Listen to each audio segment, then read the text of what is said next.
حسین سب سے لاڈلے تھے.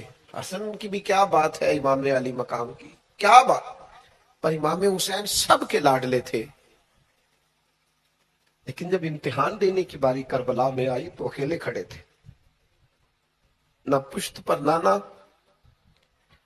نہ ہاتھ میں شیر خدا کی انگلی، نہ پلٹ کے جا کے ماں کے پلو میں چھپنے کا موقع، نہ حسن موجود ہے کہ بڑے بھائی سے مشورہ لے لیا جائے، کوئی نہیں.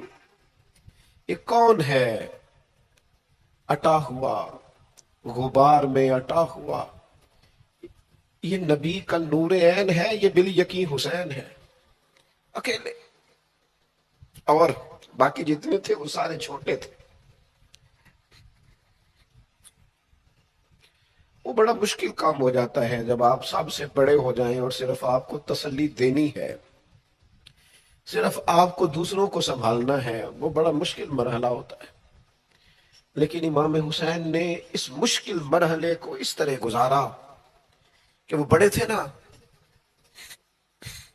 بس اتنا کہوں گا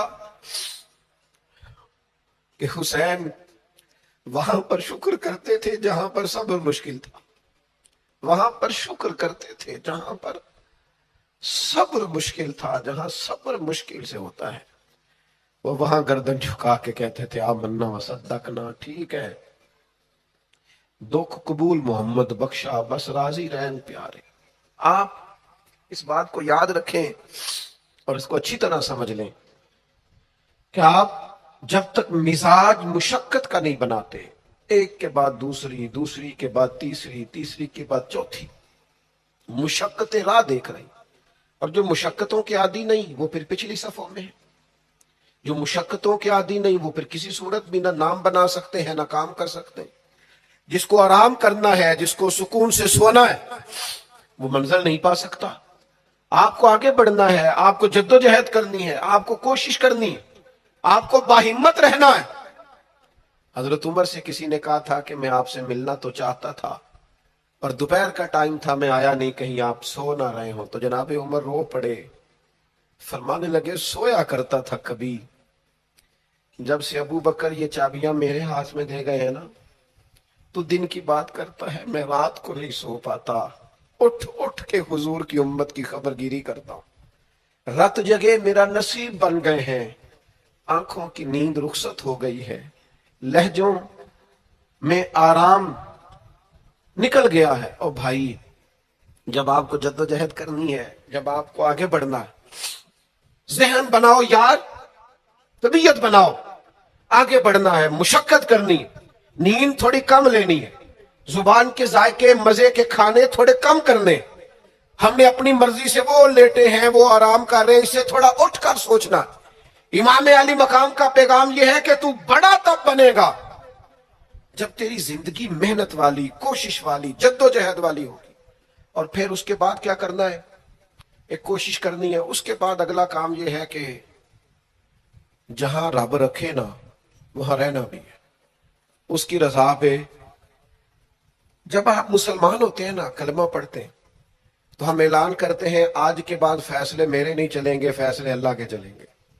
لیکن پریشانی پتہ کب ہوتی ہے؟ جب ہم فیصلہ اپنی مرضی کا مانگتے ہیں.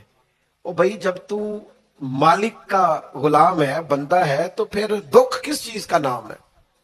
کسی درویش نے کہا تھا دکھ کس چیز کا نام ہے کہ اللہ کی مرضی اور ہے اور تیرا ارادہ اور ہے. تو کہتا ہے بات اس طرح بنے جس طرح میں چاہتا ہوں، اور رب کہتا ہے نہیں میں نے فیصلہ کر لیا ہے. پھر تو دکھی ہوتا ہے. سکھی بلا کون ہوتا ہے؟ جو رب کر دے وہ کہے بالکل ٹھیک ہے، وہ کہے بالکل. اور قرآن مجید نے اسے بیان کیا، رضی اللہ عنہم ورضوا عنہ. یہ کربلا کا دوسرا پہلو. ایک پہلو مشقت جد و جہد، ایک پہلو یہ کہ رضی اللہ عنہم ورضوا عنہ. اللہ کہتا ہے میرے بندوں کی شان یہ ہے کہ اللہ ان سے راضی ہے اور وہ اللہ سے راضی ہے. اللہ ان سے راضی ہے اور وہ بھی راضی ہے اللہ سے. اللہ نے جہاں رکھا ہے وہ اللہ سے. ایک پہلو یہ ہے کہ اللہ راضی ہو جائے، ایک پہلو یہ ہے کہ بندہ راضی ہو جائے.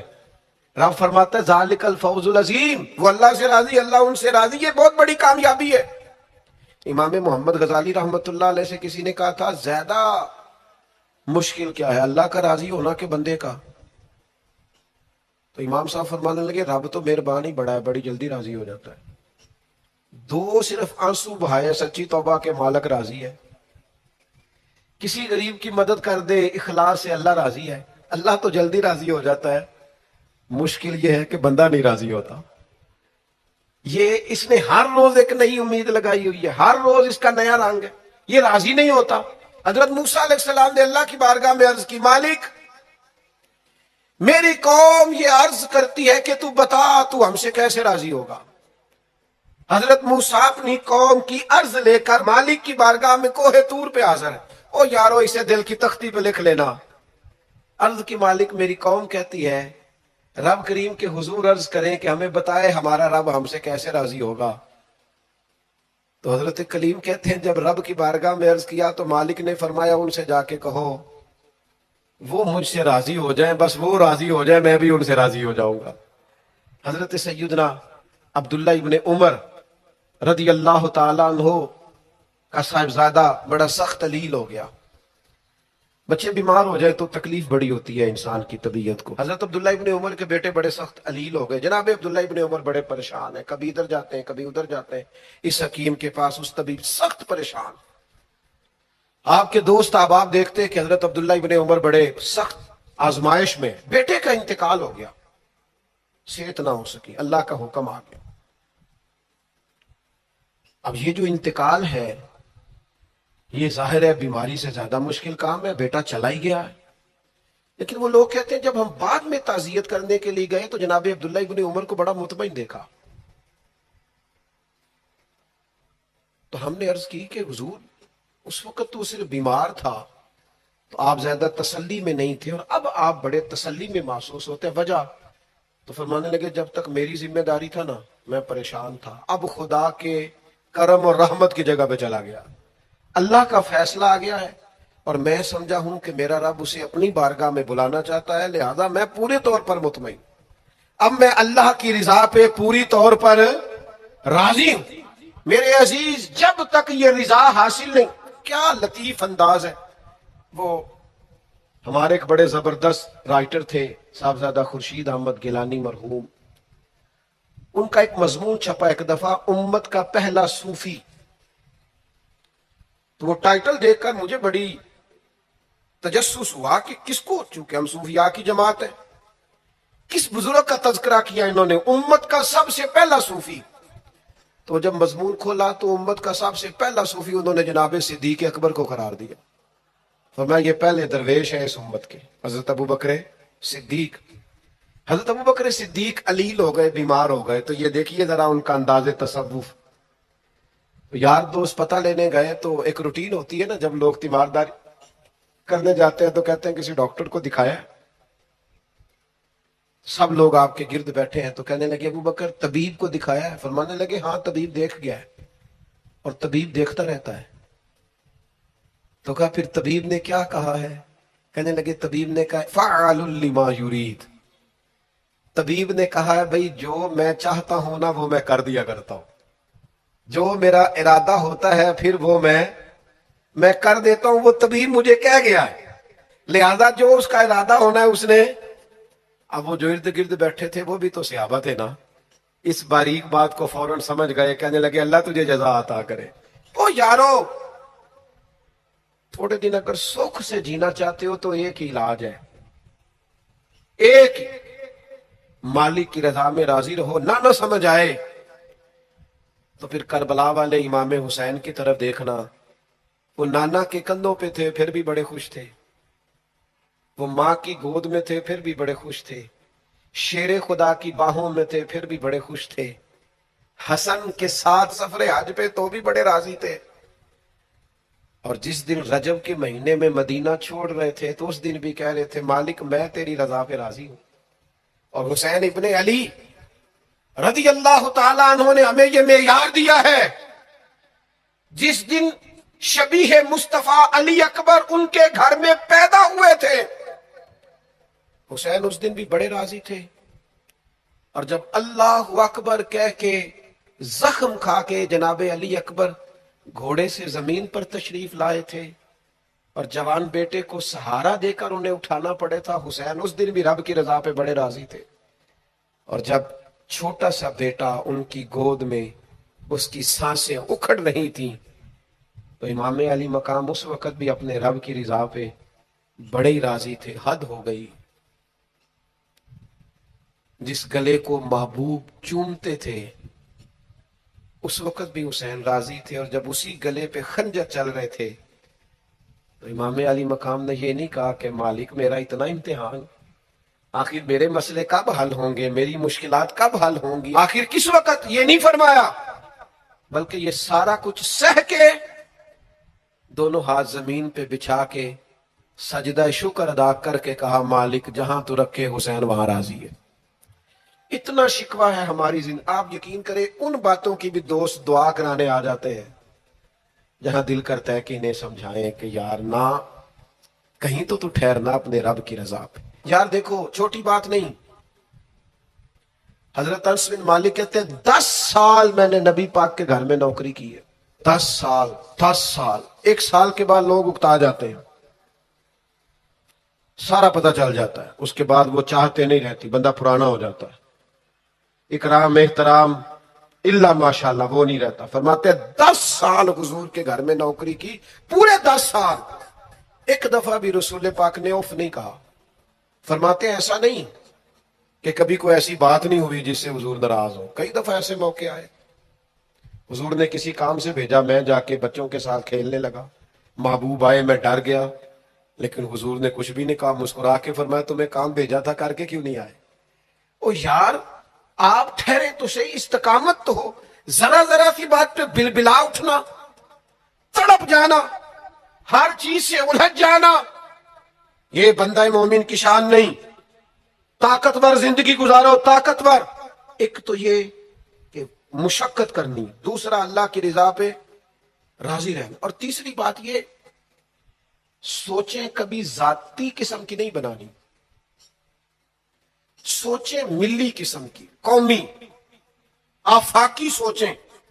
اتنے دوست ہماری خانقاہ سے وابستہ ہیں, یہاں کسی آستانے سے وابستہ ہیں, کچھ ہمارے پاس مدرسے میں پڑھتے ہیں, کہیں بھی آپ پڑھتے ہیں. آپ کی سوچیں جب تک ملی اور قومی نہیں ہوتی, آپ بہت زیادہ بھی باصلاحیت ہیں تو آپ کوئی کردار نہیں ادا کر سکتے. آپ کو اللہ نے جو صلاحیت دی ہے وہ دین کے لیے خرچ کریں. کوئی بھی صلاحیت ہے آپ کی, عزیز وسیع الظرفی وسیع المشرب, آپ اپنی صلاحیت سے قومی فائدہ کریں. آپ کیا مطلب ملی باتیں, چھوٹی باتیں, چھوٹا سا ذہن, چھوٹی سی بات, آپ وسیع بات کریں. امام بخاری لکھ گئے, ایک مخصوص فقہ کے مقلد تھے امام صاحب, لیکن انہوں نے بخاری میں یہ رنگ نہیں اختیار کیا کہ جو کسی اور مسلک پر چیزیں دلائل کرتی ہیں, فقہ کے مسلک کی بات کر رہا ہوں, کسی اور مشرق پر تو میں نے لینی نہیں. انہوں نے کام کیے تو قومی سطح کے کیے, چھوٹے چھوٹے ذہن, چھوٹی چھوٹی باتیں. ہمارا ہی مدرسہ نہیں, دنیا میں مدرسے, ہماری خانقاہ نہیں, دنیا میں خانقاہ. ہم اگر ایک دوسرے سے لوگوں کو توڑنے لگیں گے تو ملی کام نہیں ہوگا. ہم گھر نہیں بنانا چاہتے, ہم رسول اللہ کا دین تعمیر کرنا چاہتے ہیں, دین اس امت کے اندر لانا چاہتے ہیں, نافذ کرنا چاہتے ہیں. تو ہم تو تھوڑے سے لوگ ہیں کام کرنے والے جو پوری دنیا میں کام کر رہے, کہیں بھی کوئی کام کر رہا ہے. ہم نبی پاک کا دین لانا چاہتے ہیں تو ہم تو ہر ایک کو سپورٹ کرتے ہیں, جو تھوڑا سا بھی کام کر رہا ہے اسے سپورٹ کرتے ہیں. میری آپ سے گزارش ہے, جس کاز کے لیے امام حسین نے جان دی تھی نا, اس کاز پر کام کرنے کی ضرورت ہے. اب کیا کرنے کی ضرورت ہے؟ اب وہ پیغام جو امام علی مقام کا پیغام ہے, دین کے لیے کام کریں, بے حیائی کے خلاف, عریانی کے خلاف, بے دین قوتوں کے خلاف. لوگوں کو سکون ملے گا, انہیں قائل کریں کہ سکون تمہیں نماز میں ملے گا, عبادت میں ملے گا, دیانتداری میں سکون ہے, قناعت میں سکون ہے, عزت نفس اور خودداری میں جو تمہارے لیے اللہ نے رکھا ہے اس میں سکون ہے. لوٹ کے کھاؤ گے تو سکون نہیں ملے گا. میرے بھائی, اس سارے پیغام کو عام کرنے کی ضرورت ہے, پھیل جائیں دنیا میں. اور جس طرح اپنے حق میں لوگوں کو قائل کرتے ہو نا, کو مجبوری بن جائے, اس طرح لوگوں کو دین کے حق میں قائل کریں.